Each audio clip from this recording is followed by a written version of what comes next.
Hello again, everybody. Welcome back. We're getting there. Another day closer to the end of the school year, and then finally we can begin summer vacation where we can just spend all day at home. So, like most of you, I don't want to catch the virus. So I'm sure, like you and like everybody in your family, you're probably taking many, many showers a day. I sometimes take 10, 15 a day just to make sure.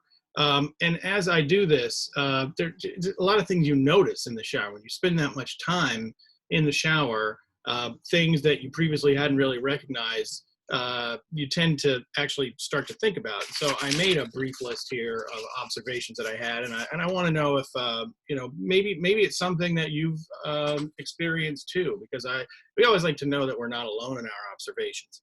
So one of the things I actually notice is sometimes if I get up really early, and this actually happens, before school when you have to get up and it's still dark outside and the rooster hasn't crowed yet, and you're real sleepy, and you climb into the shower and that warm water hits you. Um, I mean, I don't know.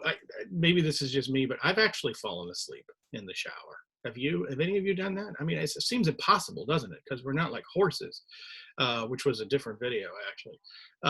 But like you just put your head in the soap dish, and it's just like for a minute you're like, oh, whoa, what happened? I was out of it. Isn't that crazy? It's dangerous too because you could drown if you fall asleep in there. Another observation is sometimes you look and on the side of the wall because you don't really have anything else to look for. It's not like they're projecting movies in the shower, and there is a giant hair just plastered to the side of the shower wall, and you're like, what happened to get the? First of all, I know it's not mine.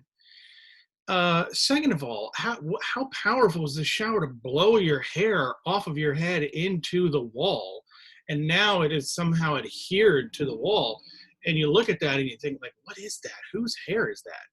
And you don't want it there on your wall because it's like an invasion of privacy, but you don't want to touch it because ew, I don't know what that is. Whose hair is that? So have you ever? This is my solution. I don't know if you do this, but this is what works. You just take a scoopful of water and you just kind of like throw it on the hair. And sometimes it'll take a couple hours, but you can kind of get that hair to like walk down the wall, and then eventually it'll go down the drain. But ew, what is that? That's weird. Another observation I've made is how does this happen? Like, we're very intelligent human beings, and we do very well taking care of ourselves. We take showers at least once a day. I was kind of kidding earlier about the 10 to 15.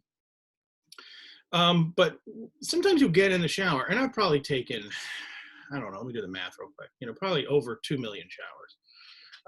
Well, between 2,000 and 2 million. I'm guesstimating. And I'll get in there and I'll realize, well, I don't know where my washcloth is or my towel. I'll just forget some basic necessary utensil. How does that even happen?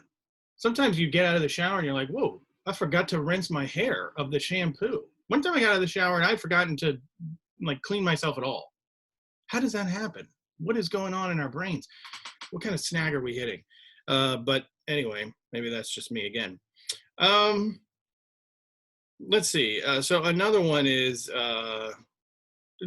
how different. Now, you guys are probably in the middle stages of this, but does anybody remember taking a bath when you were little? You'd get in the bathtub and you'd have all your toys.